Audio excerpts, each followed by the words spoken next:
Today is May the 5th. Our readings are Numbers 12 to 13, Psalm 49, Isaiah 2, and Hebrews chapter 10. We're going to spend our time in the book of Numbers. It's not one we've made many stops at so far. We're only a little ways into it, but we probably won't make too many stops.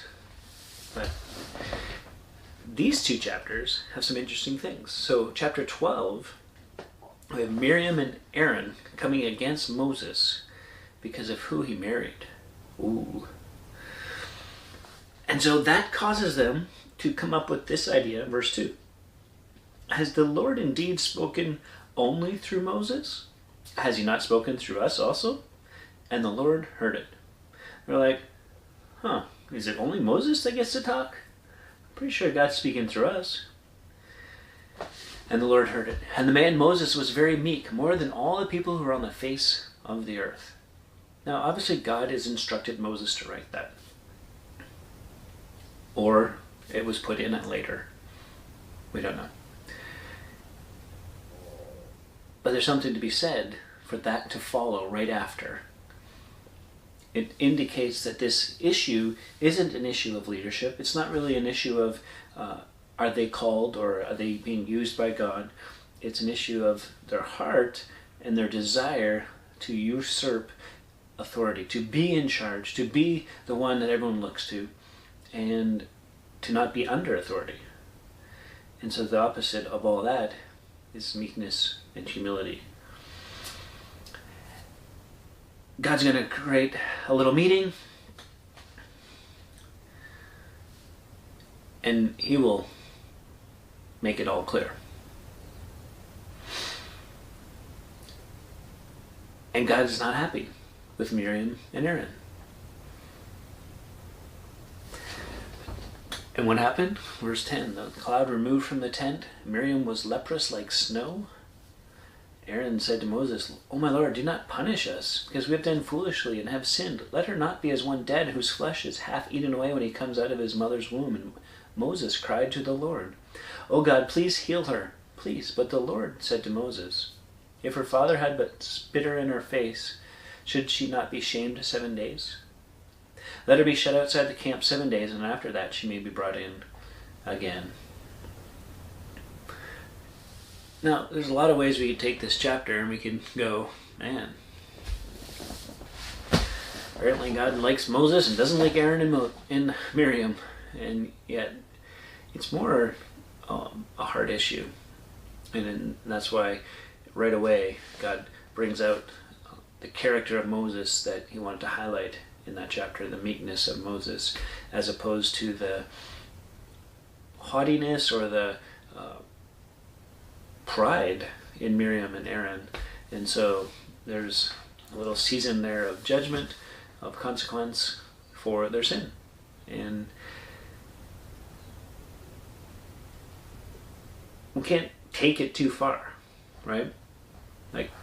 Because what it is for us is to be servant leaders one to another, and to support those in authority over us, and to have the right attitude and the right heart, and to be faithful in the things that he calls each of us to. We all have different roles, different responsibilities, and we're to be faithful in those things, holding up the arms of those that are over us, serving as God calls each of us to do. And as you get into chapter 13, God speaks to Moses saying, "Send men to spy out the land of Canaan," now listen carefully, "which I'm going to give the people of Israel. Send one from each tribe, everyone a chief among them." And so he tells them, go up and spy out the land. And they come back. Verse 25, at the end of 40 days, they returned from spying out the land. They came to Moses and Aaron and all the congregation of the people of Israel in the wilderness of Paran at Kadesh. They brought back word to them and to all the congregation, and showed them the fruit of the land. And they told him, "We came to the land to which you sent us. It flows with milk and honey, and this is its fruit." It's amazing! However, the people who dwell in the land are strong, the cities are fortified and very large, and beside, we saw the descendants of Anak there. Jump down to verse 30. But Caleb quieted the people before Moses and said, "Let us go up at once and occupy it, for we are able to overcome it." And the man who had gone with him said, "We are not able to go up against the people, for they are stronger than we are." So they brought to the people of Israel a bad report of the land that they had spied out, saying, "The land through which we have gone to spy out is a land that devours its inhabitants, and all the people that we saw in it are of great height. And there we saw the Nephilim, the sons of Anak, who came from the Nephilim, and we seemed to ourselves like grasshoppers, and so we seemed to them." Caleb sees what could be.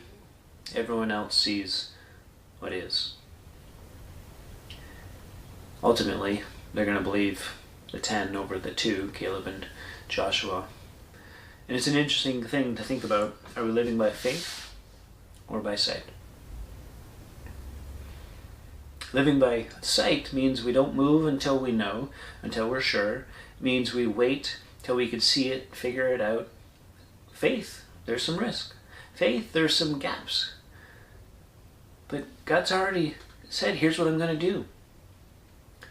Putting these large giants in these big cities in that land is really a measure of testing of their faith.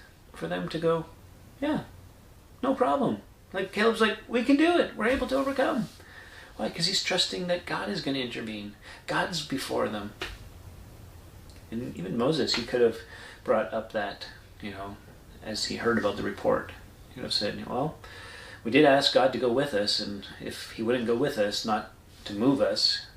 And so he's been moving us, so he's with us. But how's your faith? Are you stepping out in faith or holding back with waiting for everything to be very, very clear, missing out on what God wants to do in and through your life? Till next time, keep growing little by little.